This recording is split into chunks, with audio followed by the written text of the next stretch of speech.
Hey, Arrow. Hey, Arrow. Hey, you guys. Congratulations on a brand new season of Hightown. Thank you so much. Thank you. Man, I'll tell you what, I'm not going to use the word final season, and the reason being is because I believe in the power of the reboot. And I just know this is not over with yet because there's too many of us fans out here that have been with you guys for 3 years. I love it, Arrow. From your lips to God's ears, or to Star's ears. Well, you know what's great about this is that it kind of envisions our own personal lives because it seems like everything is coming from all sides. And that's exactly what you guys deal with in each one of these episodes. It's like, whoa, where'd that come from? Yeah, I mean, it's a wild ride, man. Season 3 especially, this is going to be super intense. And like, it's loaded with surprises. If the fans loved the show before, they're going to love it even more now because there is some stuff happening that you do not see coming.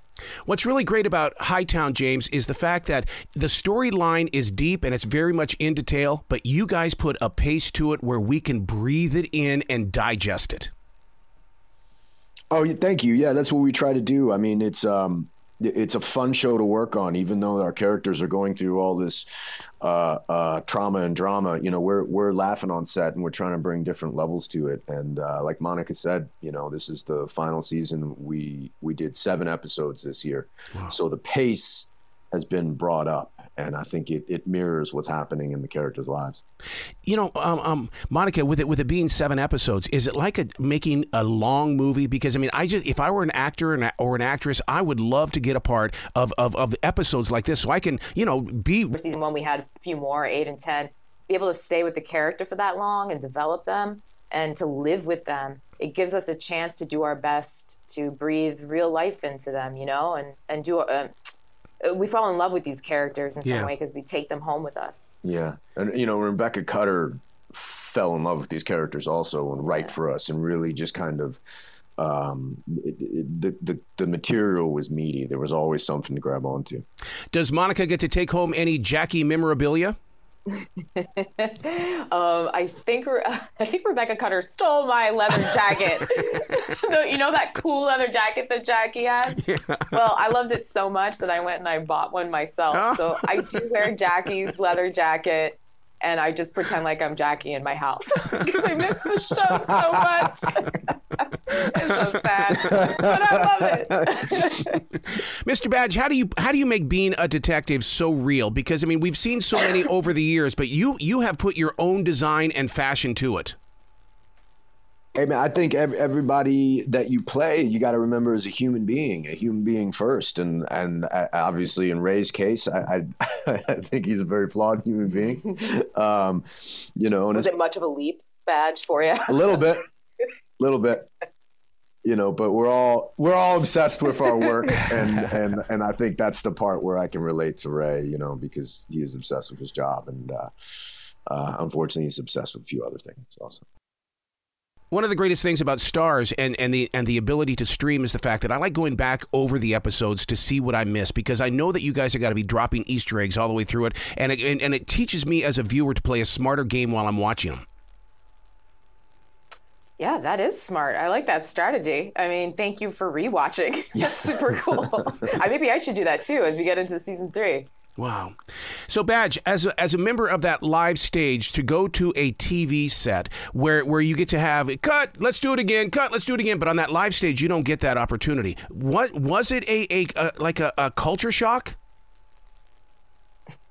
No, well, it's 2 different mediums. I mean, Monica knows that. She came out of Juilliard in New York also, and like, you know, it's the experience of getting another take.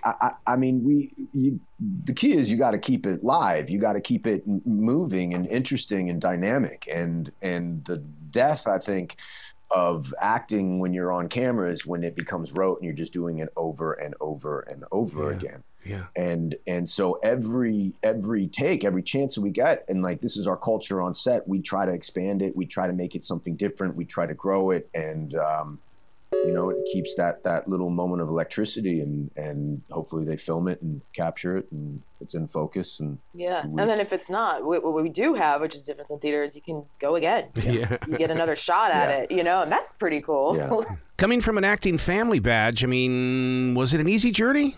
You know, it's funny, like watching your parents on stage. I didn't want to be on stage. I wanted to do other things. And, you know, the theater really kind of it took me when I was 21, and I became obsessed with it. And it's, I'm grateful to be here. I'm grateful to be able to tell stories and take chances on things that matter. And, you know, it's nice to be here.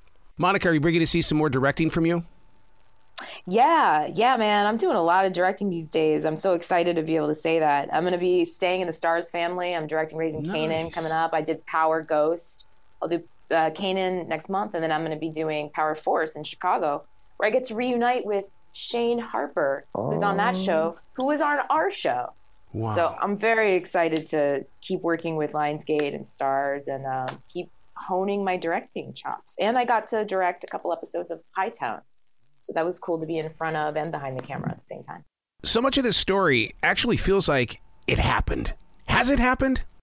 You know, what do we do? Life imitates art. Art imitates life. This was our final season, and I can't express how much I love Monica, who's sitting next to me, and this entire cast and crew.